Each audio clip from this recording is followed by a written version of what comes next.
se debaten en la mesa. Buen provecho por rcr.tv, la radio que se ve. Y síganos en Twitter, @rcr750.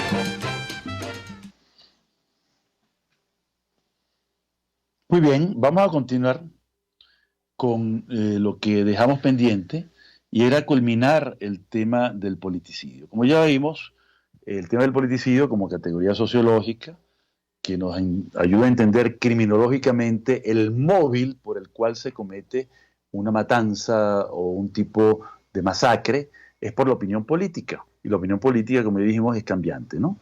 Hay religiones que, por ejemplo, piensan que no se puede cambiar la naturaleza de quien la, la practica, independientemente de si es un fiel creyente que practica todos los días su fe, porque es un tema hereditario. Por ejemplo, la religión judía concibe eso de esa manera. No es necesario hacer un bautismo, ni hacer una confirmación, ni nada de eso. Se nace judío simplemente por el tema sanguíneo o consanguíneo, como se le quiera decir, ¿no? Por esa razón, cuando se discutía la Convención contra el Genocidio, tema que se retoma con el Estatuto de Roma también, se empezó a hablar de genocidio de clase, lo cual es una contradicción, porque la palabra genocidio, como veremos cuando toquemos el tema, proviene de la estirpe, del clan, del vínculo consanguíneo o genético, que se le pudiera llamar también, que tiene que ver más con esa idea de tribal, pues en alguna medida, ¿no? O de la gran nación, como pudiera ser la nación yecuana o la nación guajira. Ellos se sienten, y los criollos también lo sentimos, que son de una naturaleza distinta, pues, al criollo, al mestizo, que habita también parte territorial de su nación y de sus tradiciones, ¿no? Y ese territorio tradicional, quiero decir, ¿no? Entonces, no cuadra, pues, el término genocidio de clase, y por eso es mejor mantenerlos apartados, separados, y seguir hablando de politicidio. No obstante, que dentro de los crímenes de lesa humanidad puede haber un politicidio cuando se practica un asesinato en razón de la opinión política. Pero eso lo vamos a dejar, como dije, para más adelante, cuando hablemos, pues, del crimen de lesa humanidad, ¿no? Entonces, llegamos al término genocidio. Genocidio es, digamos, la única de estas tres voces que ha alcanzado el rango jurídico. Está no solamente en la Convención contra el crimen de genocidio y su castigo, ¿ok?, sino que además fue plasmado de forma idéntica en el Estatuto de Roma de la Corte Penal Internacional, y también está plasmado, tipificado como crimen de jurisdicción universal en unos 70 códigos del mundo, quizás más, ¿no? Venezuela no tiene tipificado el crimen de genocidio.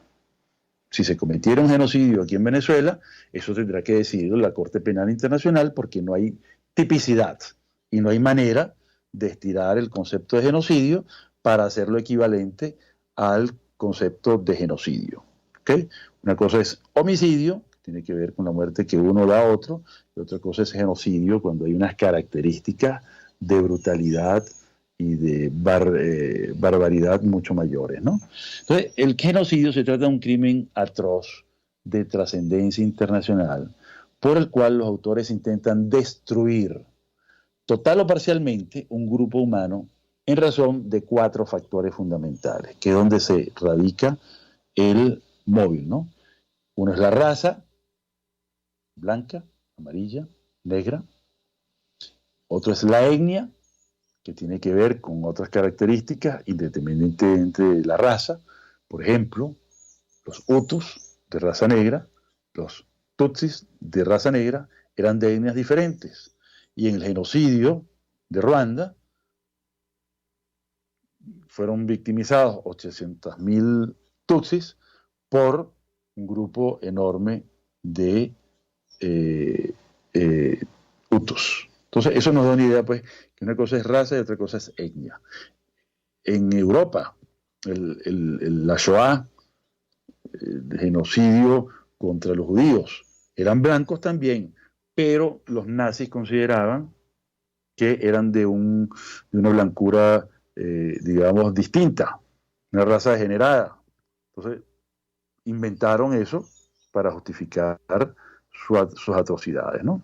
Lo mismo con los polacos, también con los rusos, que eran de la misma raza blanca, pero consideraban que eran descendientes de unas tribus distintas, que eran los eslavos. Y así sucesivamente, ¿no? El otro tema es la nacionalidad. Cuando no solamente hay temas raciales o étnicos, sino hay ese concepto de nación. Y nación en sentido antropológico, no en sentido administrativo. En sentido administrativo es que yo pueda cambiar mi estatus migratorio y me mudo a cualquier otro país y adquiero la nacionalidad administrativamente, ¿no? Sino que es la nacionalidad de pueblo, como el pueblo gitano, por ejemplo, el pueblo armenio, el mismo pueblo judío, el pueblo alemán. Entonces, es esa connotación. Es más, si se quiere decir, un poco tribal en cierto sentido, ¿no? Y está el tema religioso que ya hablamos, que es algo que no es móvil para muchas religiones, ¿no? Digamos, un católico se bautiza y luego es confirmado, pero debe nacer y es independiente de si sus padres son o no de una determinada religión. Por eso mucha gente, si se bautiza tardíamente, ya siendo adulto, pasa a ser católico, pero no heredó consanguíneamente la religión, cosa que sí ocurre en otras religiones, ¿no? Entonces, el hecho punible se comete mediante matanzas, lesiones graves y otras. Entonces, ¿cómo lo define la Convención contra el Genocidio del Estatuto de Roma? Esta es una definición legal para que vean la diferencia entre lo que es netamente criminológico y lo que es absolutamente jurídico, ¿no?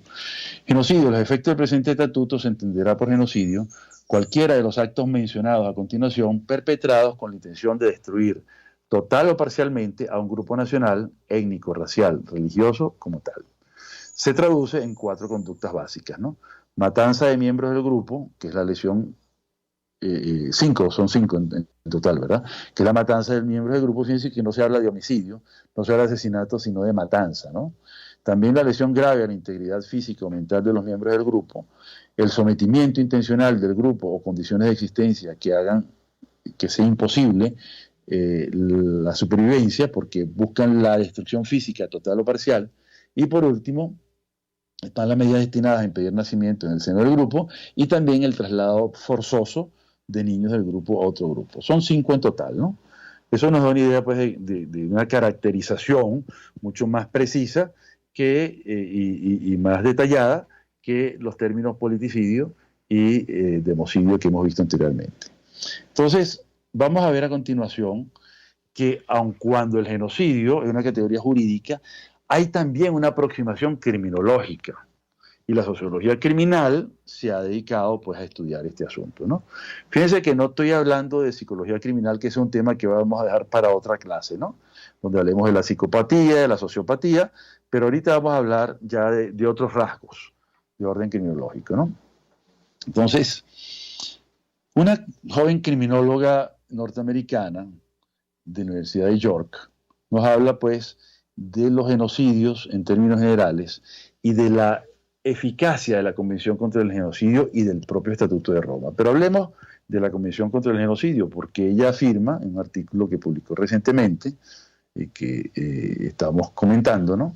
Que ha habido muchos más genocidios que los que han podido reconocerse políticamente, diplomáticamente, o enjuiciarse legalmente, ¿no? Entonces, por ejemplo, los 3 genocidios que hasta ahora se han podido enjuiciar y castigar desde el punto de vista de los grandes tribunales especiales que se han podido realizar, está el de Ruanda, el de la ex Yugoslavia y también el de Camboya. Pero hay muchas cosas que están pendientes, afirma ella, ¿no? Y en cierta medida creo que este trabajo es muy importante porque nos da idea de que están ocurriendo muchas cosas incluso actualmente, ¿no? Por ejemplo, el Estado Islámico con los yazidi en el Medio Oriente, los rohingya en Myanmar, desplazados hacia Bangladesh. Ya eso, la Fiscalía ante la Corte Penal Internacional ha tomado nota de este caso y lo está investigando y seguramente habrá algún tipo de responsabilidad. Este es un caso que está calientico, pues, ¿no? Por ejemplo, en Darfur también se ha estado investigando, pero costaron 13 años desde que empezaron a cometer las atrocidades. Aquí el gran responsable que está siendo señalado es al-Bashir, ¿no? En Sudán. Bueno, también tenemos temas, ¿verdad? En Guatemala, que esos sí han sido trabajados en sede local, propia Guatemala, genocidio contra los indígenas de ese país, y también el genocidio indonesio en 1965, ¿no? Eso lo anota otra criminóloga, la doctora Nicole Rafter, ¿no? También hay genocidios cometidos por Saddam Hussein contra los kurdos en el 88-89 en Irak, y también en Pakistán Occidental contra los bangladesíes, ¿no? En el año 71. Se destaca también cosas que han quedado impunes, por ejemplo, como el gran terror de Stalin y por supuesto el Holodomor. También el tema de los armenios a principios de siglo. El genocidio contra los budistas en China, en Tíbet. ¿Okay? Tíbet como país independiente ahora anexado pues a China, ¿no? Entonces vemos cómo hay cosas que están todavía sobre el tapete y que no han sido debidamente juzgadas, y por eso la criminología trata un poco de darle sentido a estas cosas y que ojalá, bueno, haya en algún momento un reconocimiento y sobre todo algún tipo de formulación jurídica. Bueno, vamos entonces a tomar un pequeño descanso y luego volvemos. Muchas gracias. Usted escucha Buen Provecho por RCR.tv, la radio que se ve.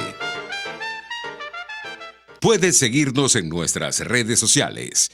En Twitter, @RCR750, la radio que se ve.